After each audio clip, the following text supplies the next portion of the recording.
जैसा कि हमने इससे पहले वीडियो में आपको बताया था प्रॉपर्टीज ऑफ सॉलिड, इसके बाद आता है क्लासिफिकेशन ऑफ सॉलिड्स। तो सॉलिड को दो तरह से क्लासीफाई किया गया है, एक दो फॉर्म में क्लासीफाई किया गया है। एक फॉर्म होती है क्रिस्टलाइन सॉलिड, दूसरी होती है अमॉर्फस सॉलिड।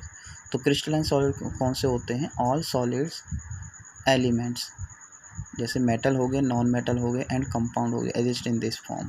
सारे जो जितने भी मेटल, हमारे नॉन मेटल और कंपाउंड होते हैं, जो सॉलिड होते हैं, वो इसकी फॉर्म में एग्जिस्ट करते हैं। किसकी फॉर्म में? क्रिस्टलाइन सॉलिड की फॉर्म में एग्जिस्ट करते हैं। और दूसरा कौन सा होता है? अमॉर्फस सॉलिड, जैसे रबड़ हो गया, गिलास हो गया, पिच तार हो गया, फ्यूज सिलिका हो गया, plastic etcetera. Point of difference between the crystalline and amorphous solids. अब हम दोनों में अंतर करना है, क्रिस्टलाइन में और अमॉर्फस में क्या क्या अंतर होता है, क्रिस्टलाइन सॉलिड में और अमॉर्फस सॉलिड में क्या अंतर होता है। जो क्रिस्टलाइन सॉलिड होते हैं, इसमें क्या होता है? Regular arrangement of constituent particles for long range. इसमें जो रेगुलर अरेंजमेंट होता है किसका? कंस्टिट्यूएंट पार्टिकल्स का। जिन पार्टिकल से सॉलिड मिलकर के बनाए उनको बोलते हैं कंस्टिट्यूएंट पार्टिकल्स। कैसा होता है? रेगुलर अरेंजमेंट होता है कंस्टिट्यूएंट पार्टिकल का फॉर लॉन्ग रेंज के लिए। जैसे इसमें दिखा रखा है हमारा, जैसे हमारा मान लो ये कोई एक पार्टिकल है, ये दूसरा पार्टिकल है, ये तीसरा है, चौथा है। तो देखो ऐसे ये रखे हुए हैं, ठीक है जी। पहले हमारा रेड है, फिर ब्लू है, ये हम पार्टिकल्स को हम डिनोट कर रहे हैं ऐसे। इससे आपको एग्जांपल दे रहे हैं, जैसे पहला रेड है, दूसरा फिर ब्लू है, फिर रेड है, फिर ब्लू है, फिर रेड है, फिर ब्लू है। तो ये एक रेगुलर अरेंजमेंट है पार्टिकल्स का, लॉन्ग रेंज के लिए होता है। ये तो हमने एक सॉलिड का एक छोटा सा हिस्सा लेकर के हमने आपको उसमें एग्जांपल करके दिखाया है। ऐसे बहुत लंबा, बहुत मतलब रेगुलर अरेंजमेंट होता है लॉन्ग टर्म में, लॉन्ग रेंज के लिए। जैसे ये सेकंड लेयर है, ये रेड है, ये ब्लू है, ये रेड है, ये ब्लू है, ये रेड है, ठीक है।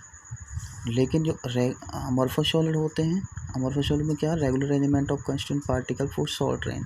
रेगुलर अरेंजमेंट मिल सकता है अमॉर्फस सॉलिड में, लेकिन मिलेगा भी तो किसने? शॉर्ट रेंज के लिए मिलेगा। ये ऐसे होते हैं, इनमें कोई अरेंजमेंट नहीं होता है पार्टिकल्स का, कोई पार्टिकल कहीं है, कोई पार्टिकल कहीं है, मतलब एक रेगुलर वे नहीं होता है पार्टिकल अरेंजमेंट का। तो सेकंड पॉइंट है these are true solids, they are pseudo solids. True solids क्यों बोलते हैं हम इनको? अगर हम क्रिस्टलाइन सॉलिड को विद नेफ हम क्लीव करते हैं, मतलब चाकू से अगर काटते हैं तो एक हमको क्लीन शेप मिलती है।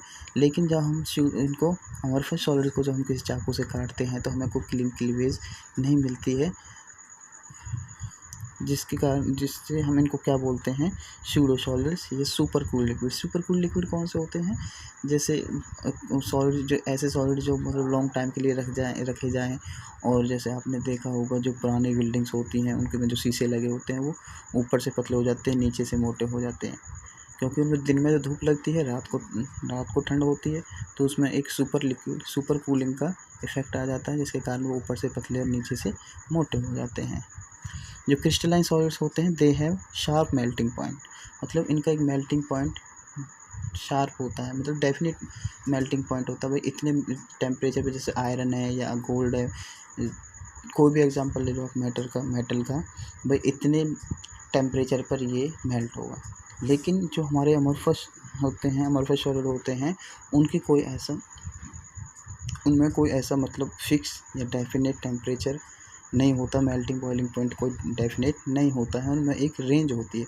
तो ये कोई भी हमारे जैसे कोई अमॉर्फस सॉलिड है, भाई ये इतने जैसे 50 से लेकर के 100 के बीच में ये मेल्ट होगा।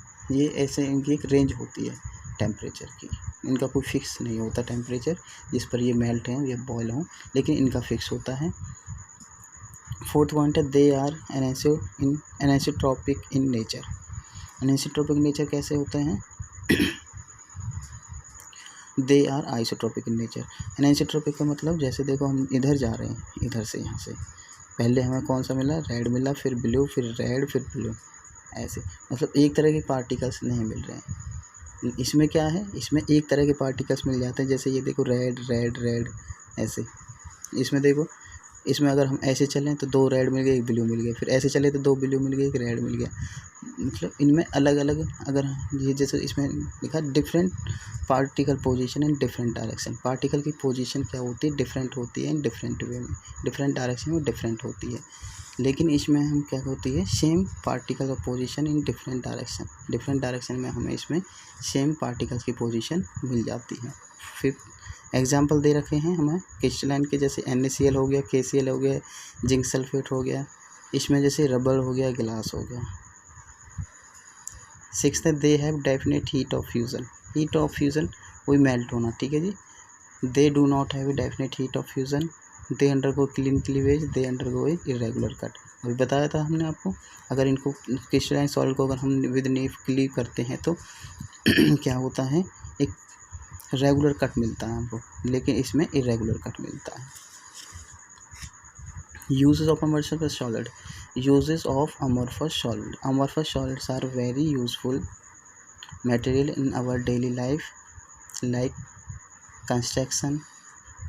कंस्ट्रक्शन में इसका यूज़ होता है अमरफस सॉलिड का। जैसे अमरफस सॉलिड के एग्जांपल हमने क्या बताए थे आपको, पर देखो रबड़, गिलास, पेच, तार, फ्यूज, सिलिका, प्लास्टिक। तो कंस्ट्रक्शन में इसका यूज़ होता है, हाउस वेयरिंग में इसका होता है, लेबोरेटरी वेयर में होता है, मेकिंग ऑफ टायर में, शूज़ में, सॉल्स में, एंड आर्टिकल्स और एवरीडे लाइफ। जो हमारे रोज़ाना दिन के जो आर्टिकल्स होते हैं इनमें हम अमरफस सॉलिड का यूज़ होता है। अमरफस सिलिका, जो अमरफस सिलिका होती है, best material for converting sunlight into electricity. Amorphous silica क्या होता है, एक बेस्ट मटेरियल होता है फॉर कन्वर्टिंग सनलाइट को किस में बदलने के लिए, किस में कन्वर्ट करने के लिए, इलेक्ट्रिसिटी में। इन किस में होता है, इन फोटोवोल्टिक सेल। फोटोवोल्टिक सेल के थ्रू जो अमरफस सिलिका होती है वो बेस्ट मटेरियल होता है for converting sunlight into electricity.